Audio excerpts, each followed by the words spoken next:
This is the best of the Rocker Morning Show with Meatball and Mark. Kevin, you're on with Mark and Meatball.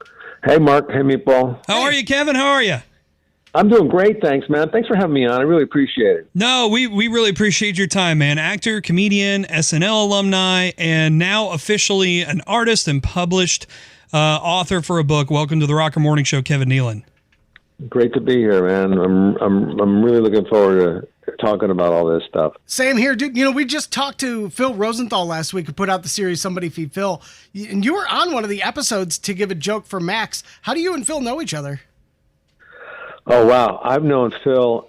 It's funny that I should know him because this is almost like a separate life from me from, back in the 80s and 90s when he had Everybody Loves Raymond. Right. Yeah. And I knew of him back then. I thought, this guy's a big producer, a show creator or showrunner and, very successful. And now I'm friends with him.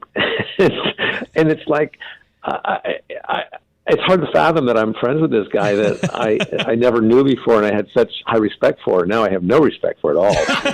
It's like a full circle moment. Yeah. Yeah, full circle, baby. Circular. How do you? No, he's great, and I'm happy for his book, and his show is great. And yeah, my wife and I did an episode of it not too long ago. Yeah, I just binged that whole series, after we talked to Phil, and I was like, oh my God, that's Kevin. We're going to be talking to him in a couple of days. So that was a really cool moment to see you on there, man. Thanks. Well, the new book out, I Exaggerate My Brushes with Fame. This actually is dropping today, correct? That's right. Yeah. Yep, and I've been waiting a long time for this day, and it's finally arrived. This is kind of a truly amazing idea for a book, and I honestly had no idea you are such an incredible artist. I mean, the majority of what you do is like caricatures and sketches and stuff, but these are amazing. Like, this is something you would see on the wall at like the Comedy Store in LA or something. Yeah, I mean, it's really my passion. It's been my passion for a long time. I just never cultivated it like I did stand-up comedy. Mm-hmm. It's always been there for me. I guess in my head, it was always something for me to deal with later on in life and kind of pursue more. And I'll tell you what, when I turned 60, I could hear that clock ticking, even though it was an Apple Watch. And I thought, man, enough talk already, man. You've been talking about this all your life, whatever it is, Spanish or learning how to play the piano or doing caricatures, start doing it. And that's what I did. I started getting into all that stuff. And I love the caricatures. I used to draw on airplanes. I would draw on the barf bag if it was empty, and I would draw on napkins.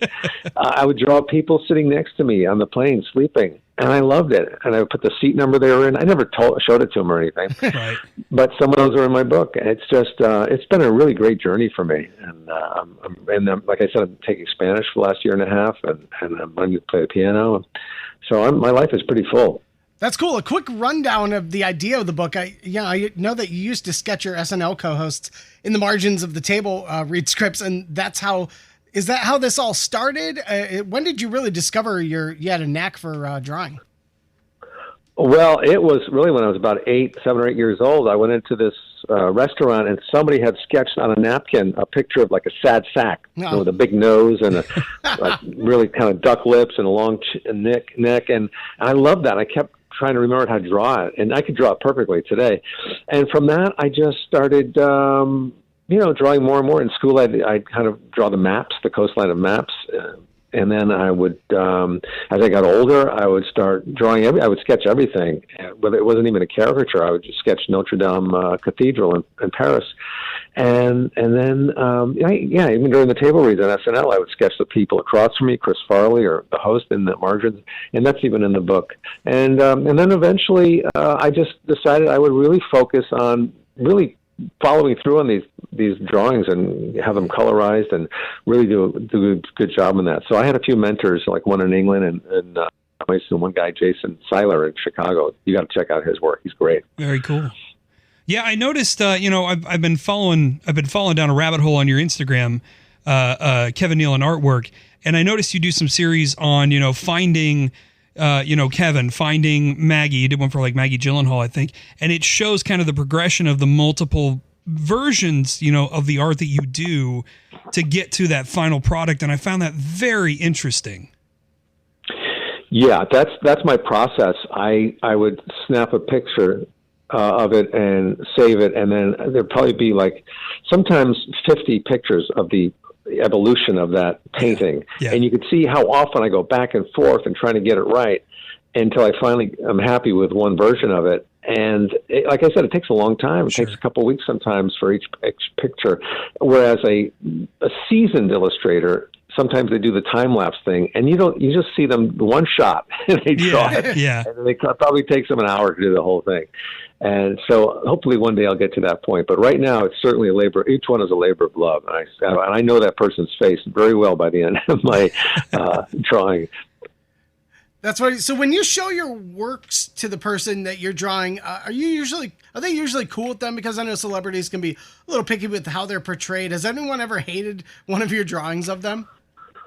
To this point, I think only one person has. Really?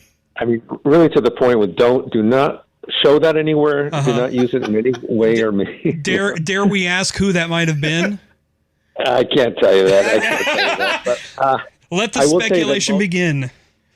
Most of the people love it and they're flattered. Yeah. I showed Matt LeBlanc his. He said, "Oh, I love it. I think." and then as I was coming out with the book, I wanted to get permission from a lot of people if I could use their paintings to kind of help me sell the book and promote the book, and everybody was kind of fine with it. Eddie Vedder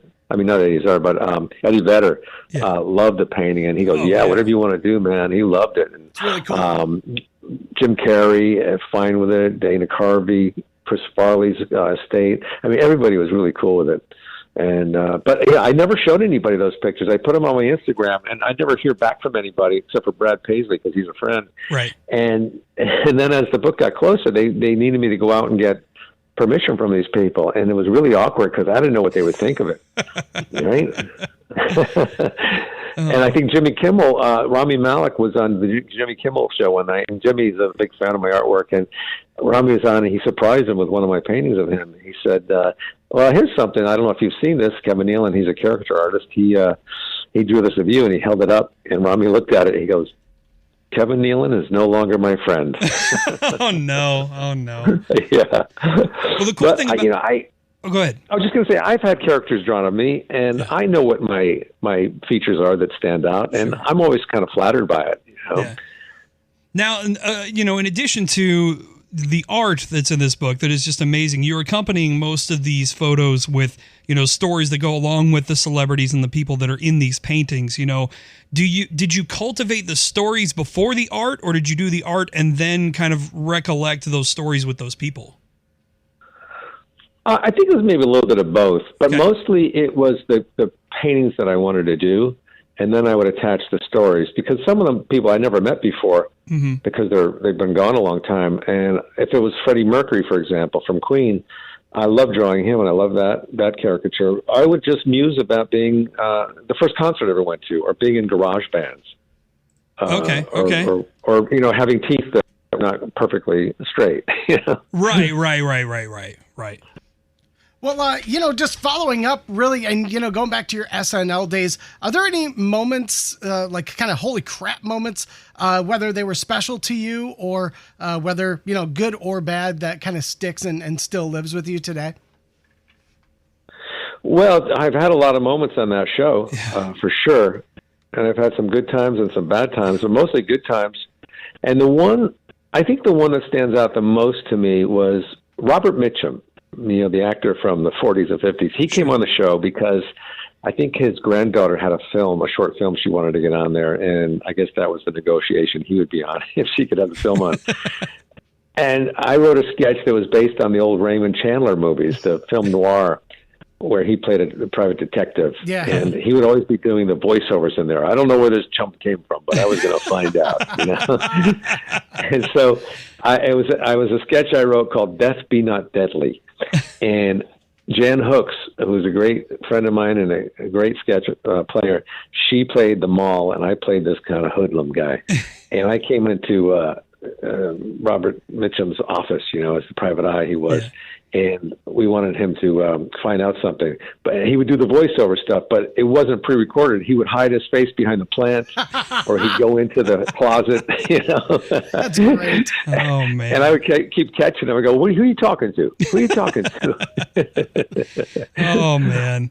Well, the book is "I Exaggerate My Brushes with Fame," on sale now, Amazon.com. Definitely want people to follow your art, Kevin Nealon Artwork on Instagram too. Now, please don't take offense to this, but I may just buy the book and rip out every page and frame them around my apartment because they're truly cool pieces that I wouldn't want to leave on a bookshelf every day. But man, that's so nice of you. Also, I will say if anyone's interested in purchasing my artwork, they can go to kevinnealonart.com. Absolutely. Beautiful. And and I got my hiking show coming out on October 27th in a couple of days, the 4th season. Phenomenal. On YouTube. Look forward to it, man. Thanks so much. It was great talking to you. Absolutely. Yeah, you too, guys. Thanks for having me. I really appreciate it. Live weekday mornings from 6 to 10 and on demand in the Rocker app. It's the best of the Rocker Morning Show on 107.7 RKR.